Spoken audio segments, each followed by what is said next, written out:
علیہ بعد اما بعد.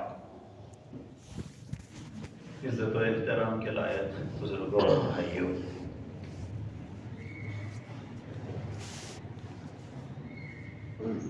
سن عیسوی کے اعتبار سے جنوری سے نیا سال کا آغاز ہوتا ہے اور ہر جگہ لوگ نئے سال کی شروعات پر ایک دوسرے کو مبارکباد دیتے ہیں، خوشیوں کا اظہار کیا جاتا ہے.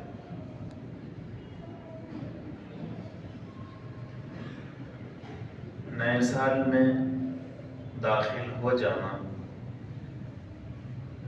اس اعتبار سے تو اپنے اندر خوشی کا ایک پہلو رکھتا ہے کہ اللہ تعالیٰ نے عمر میں برکت عطا فرمائی اور ہم اس نئے سال میں بھی داخل ہو گئے.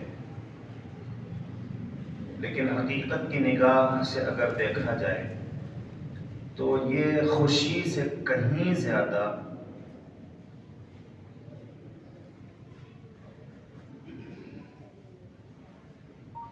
غم کا اور احتساب کا وقت ہوتا ہے. ایک آدمی ہے جس کے پاس 50,000 روپیے تھے، اس میں سے 30,000 روپیے خرچ ہو گئے اور لوگ اس کو مبارکباد دے رہے ہیں کہ مبارک ہو، آپ کے پاس 50,000 تھے، اس میں سے 30,000 کم ہو گئے. تو وہ کہے گا کہ بھی یہ مبارکبادی کا کون سا موقع ہے، کم ہو گئے یہ تو غم کی چیز ہے اور آپ اس پر خوشی کا اظہار کر رہے ہیں. لیکن ہم میں سے کسی کو بھی یہ محسوس نہیں ہوتا ہے جب یہ کہا جاتا ہے نیا سال مبارک، تو یہ میرے زندگی کے 1 سال کے کم ہونے پر مبارکباد دے رہا ہے. زندگی کا تو 1 سال کم ہو گیا اور کم ہو جانا یہ کون سی خوشی کی چیز ہے. لیکن ماحول جس کا ہوتا ہے تو وہ اچھی معلوم ہوتی ہے، خراب بھی ہے تو اچھی معلوم ہوتی ہے، اور ماحول نہیں رہتا ہے تو اچھی چیز بھی خراب معلوم ہوتی ہے. اگر ہم میں سے کسی کو بکرے کی آنکھیں فرائی کر کے سامنے رکھ دی جائیں کہ یہ آنکھیں ہیں کھائیے، تو ہم تو ہاتھ ہی کھینچ لیں گے، ارے یہ آنکھیں بھی کھاتے کیا؟ جی میں نہیں کھاتا ہوں. اور عرب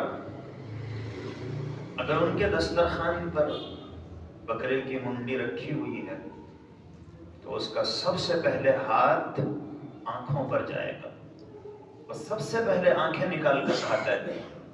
کیوں؟ گوشت میں سب سے زیادہ ٹیسٹ آنکھوں کے گوشت میں.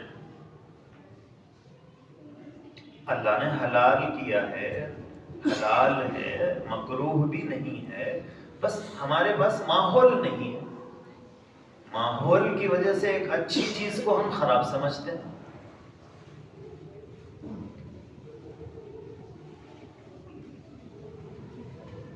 اور اگر ہم کسی عرب کے سامنے دسہری آم کھائیں تو دیکھتے ہی وہ کہے گا ھذا عیب یا شیخ، کیا کتنی بری بات ہے، کیا کر رہے تم؟ منہ میں ڈالے، باہر نکالے، پھر منہ میں سے نکالے سو پھر منہ میں عیب. اس کو بہت خراب معلوم ہوتا ہے کہ منہ میں ڈال کے نکالنے کے بعد پھر منہ میں ڈالنا اچھا دکھتا کیا؟ تھوکے سو تھوک چاٹے ویسا. تو اس کو عیب معلوم ہو رہا ہے اور ہمیں کچھ معلوم ہی نہیں ہوتا ہے. کیوں؟ ماحول میں. تو بہت ساری ایسی چیزیں جس کا ماحول رہتا ہے وہ خراب بھی ہے تو اچھی معلوم ہوتی ہے، اور ماحول نہیں رہتا ہے تو اچھی بھی ہے تو خراب معلوم ہوتی ہے. تو نئے سال پر مبارکباد اچھا معلوم ہوتا ہے. کیوں؟ ماحول ہے. حالانکہ حقیقت کے اعتبار سے تو زندگی کا 1 سال کم ہو گیا، یہ تو غم کا وقت ہے۔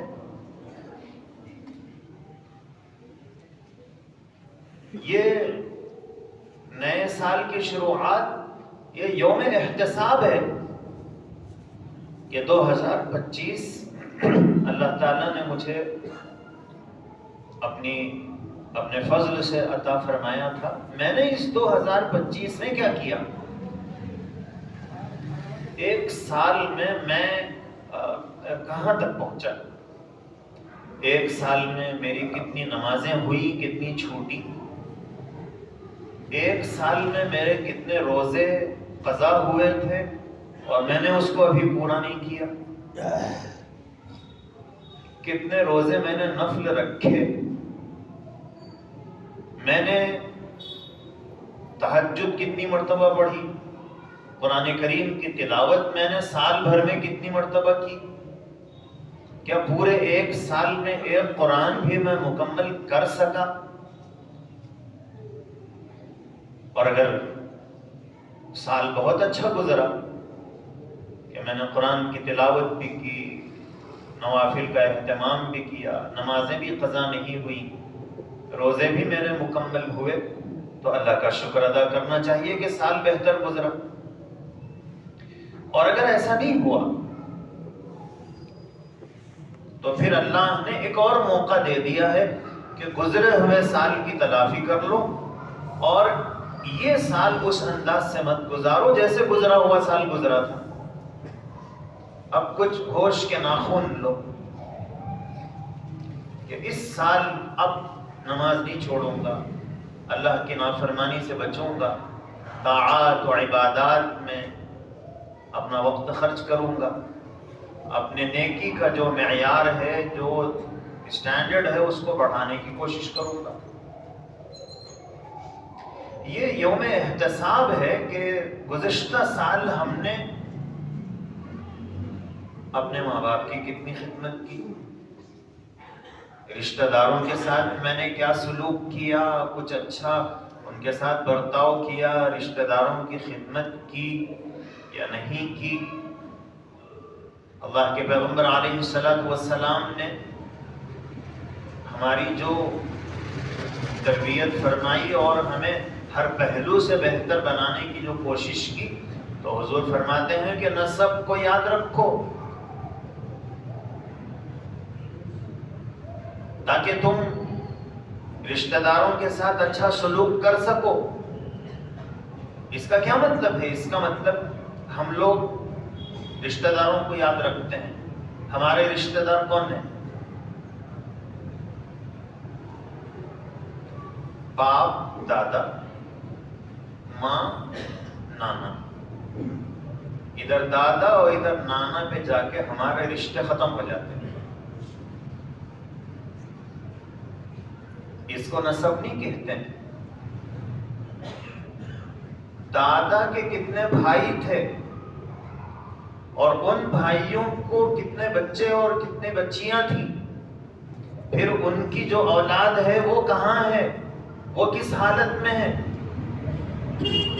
ان میں سے کون ٹھیک حالت میں ہے اور کون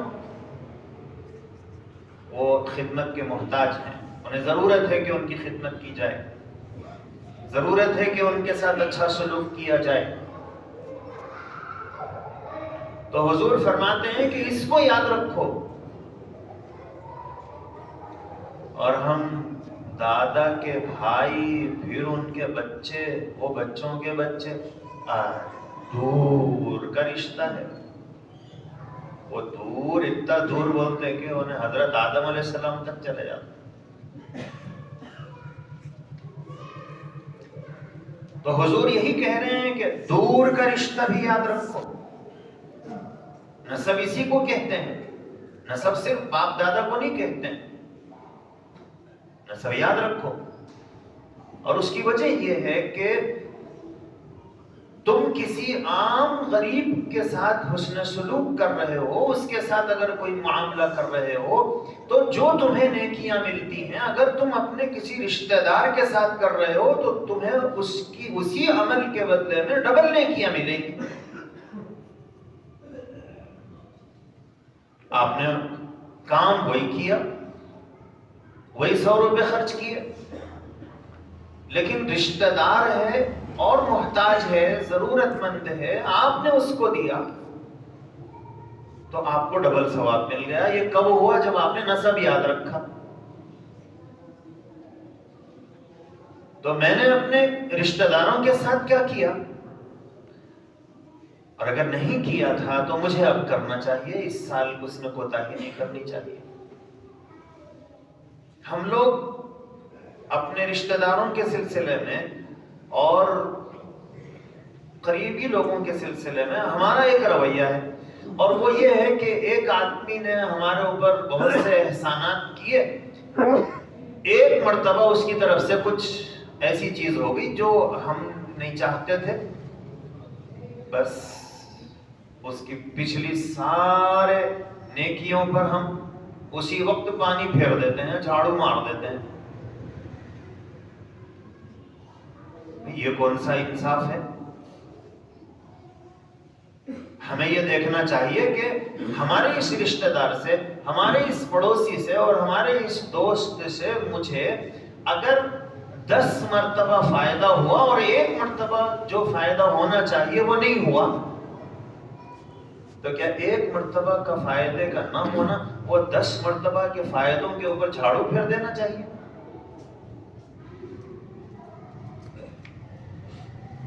ہمیں تو احسان مند رہنا چاہیے، لیکن ہم یہ نہیں کرتے۔ تو رشتہ داروں کے ساتھ میرا گزشتہ سال کیا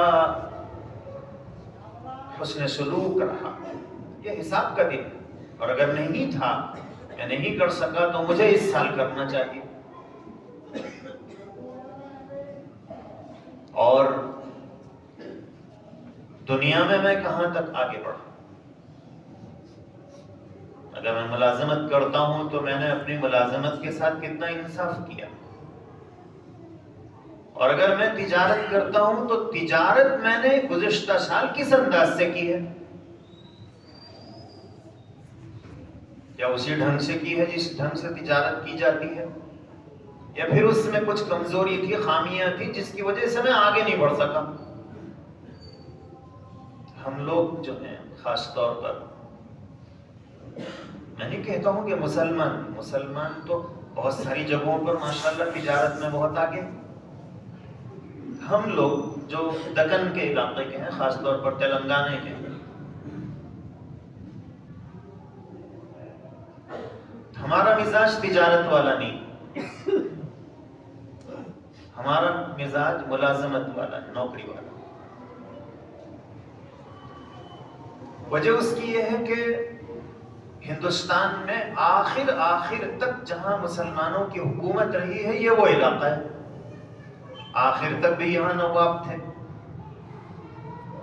ملازمت آسانی سے مل جاتی تھی، تو پھر ہمارا ذہن ملازمت والا بنا، اور جن لوگوں کو ملازمت آسانی سے نہیں ملتی تھی وہ تجارت میں آگے بڑھ گئے، حکومت ختم ہو گئی، مگر ہمارا وہ ذہن ختم نہیں ہوا، اب بھی ہم نوکری کی تلاش میں ہیں، تجارت کرنا نہیں چاہتے، اور ذہن یہ بنا ہوا ہے کہ بھی تجارت کرے، نقصان ہو گیا تو کیسا؟ کھانا پکا رہے، داغ لگ گیا تو کیسا؟ بول کے کھانا پکانا بند کر دیتے، داغ تو لگتا ہے کھانے کو، لیکن یہی سوچ کے بناتے ہیں کہ بھی داغ لگنے کیوں دے رہے ہیں، کوشش کرو کہ داغ نہ لگے، ہاں کبھی کبھی تو لگے گا، اس کو تو برداشت کرنا ہی پڑتا ہے، اس کے بغیر تو کھانا کھا نہیں سکتے۔ تو تجارت کریں گے تو نقصان ہوگا، یہ جو ذہن ہمارا بنا ہوا ہے کہ اندر ہو گئے تو کیسا، ڈوب گئے تو کیسا، تو نتیجہ یہ ہے کہ لاکھوں روپیے ہمارے پاس ہوتے ہیں لیکن ہم تجارت نہیں کرتے ہیں۔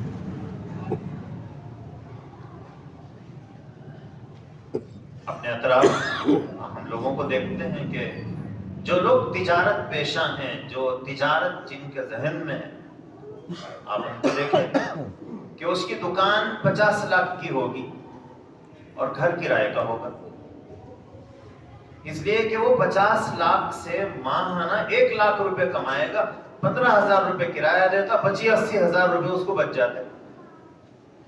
اور ہم لوگ کیا کرتے، 50 لاکھ ہے تو اس کا گھر بناتے، 5 ڈبہ چلاتے، ہر مہینہ 15,000 کماتے، انہیں 15,000 کرایہ دیتا، ہم 15,000 کماتے، 50 لاکھ کا گھر بنا لیں گے۔ ہماری عورتوں کا ذہن بھی وہی ہے، مردوں کا ذہن بھی وہی ہے، پیسے ہیں تو پہلے گھر بناؤ، باقی تم پان کا ڈبہ چلاتے وہی چلاؤ، تم کو تجارت کرنے کہاں آتا، تمہارے واسطے ڈبہ ہی ٹھیک ہے۔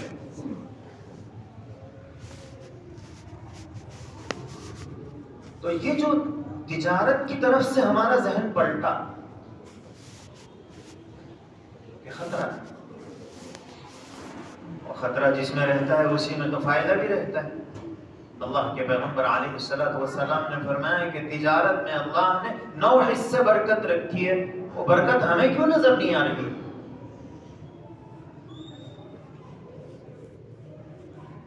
اس کی وجہ یہ ہے کہ ہم تجارت جیسا کرنا چاہیے کرتے نہیں ہیں، ہمارے اندر کچھ خامیاں ہیں،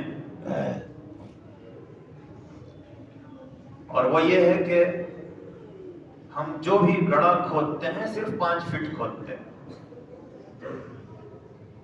یہاں کھودے 5 فٹ پانی نہیں نکلا، یہ بیکار ہے، یہاں پانی نہیں ہے، پھر بازو کھودتے ہیں، ایسا زندگی بھر کھودتے رہے بھی تو پانی نہیں نکلتا، جہاں کھودے وہیں 500 گز کھودو تو نکلے گا پانی۔ تو ہماری تجارتوں کی عمر 2 سال 3 سال، اس کو بند کرتے پھر وہ شروع کرتے، اس کو بند کرتے پھر یہ شروع کرتے، ارے اس میں بھی کوئی فائدہ نہیں ہے، اس میں بھی کوئی فائدہ نہیں ہے، اصل میں اس کی زندگی میں ہی کوئی فائدہ نہیں ہے۔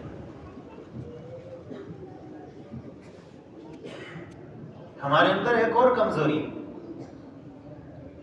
اور وہ یہ ہے کہ اگر ہم کسی مسلمان، لوگ شکایت کرتے ہیں کہ مسلمانوں کی دکانوں سے لوگ خریدتے نہیں، مسلمان ہوتے ہوئے مسلمانوں کی دکانوں سے نہیں خریدتے ہیں، یا مسلمان کی دکان رہتی وہاں سامنے دوسرے کی دکان سے خریدتے ہیں۔ وہ تجارت کرنا جانتا ہے، آپ تجارت کرنا نہیں جانتے۔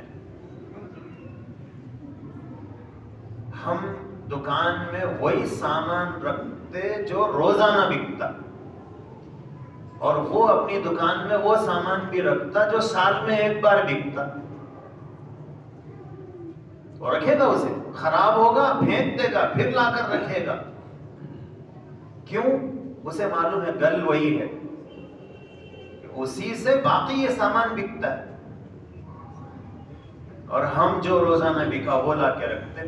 اب ہم مسلمان کی دکان پہ جاتے ہیں، بھائی یہ دو نہیں، یہ نہیں ہے، اب ایک دن نہیں ہے بولے تو اب آدمی سوچتا دوسری مرتبہ وہاں گیا تو کچھ لینا ہے، کچھ لینے کے واسطے پھر دوسری دکان پہ جانا ہے، اب تو وہاں چلے گیا تو پورے چیزاں مل جاتے، تو یہ اس مسلمان کی دکان پہ جانا بند کر دیتا ہے، کیوں؟ اس کے پاس پورا سامان ہی نہیں ملتا۔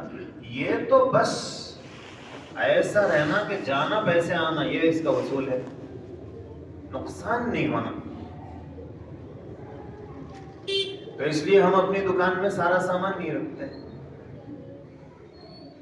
ہم لوگ، ہمارا جو مزاج ہے وہ کیا ہے، کسی دکان پہ گئے، آپ نے پوچھا یہ ہے، اس نے نکال کے بتایا، نہیں یہ نہیں، دوسرا بتاؤ، وہ بتایا، تیسرا بتایا، چوتھا بتایا، 5واں بتایا، اس کے بعد اگر وہ دکاندار مسلمان ہے تو وہ تارے انہیں کہاں خریدتا ہو،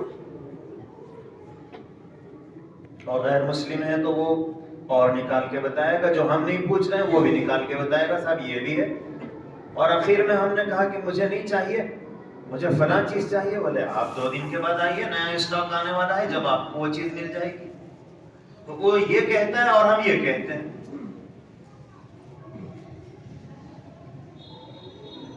ہم جو پھنس گیا اس کو نچوڑ لینا چاہتے ہیں، یہی چیز وہاں 30 روپے میں ملے گی، مسلمان کے پاس 40 روپے میں ملے گی، کیوں؟ پھنس گیا ہے۔ اور جملہ بھی ایسا بولیں گے، آپ ہے بول کے دے رہا ہوں، تو سامنے والا کوئی گل جاتا، ارے بیچارہ میرا کتنا خیال کیا، 10 روپے زیادہ لیا، کتنا خیال کیا. جھوٹ بھی بولتے ہیں، آپ ہے بول کے دے دو، یہ تو جھوٹ ہے. اور جب بعد میں پتا چلتا ہے کہ یہ تو دھوکے باز تھا، تو پھر اب اس مسلمان کی دکان پہ کون جائے گا؟ تو ہمیں یہ جو 1 سال گزرتا ہے، یہ احتساب کرنے کے لیے گزرتا ہے کہ اپنے گزشتہ سال کا حساب کرو کہ تم نے کیا کیا،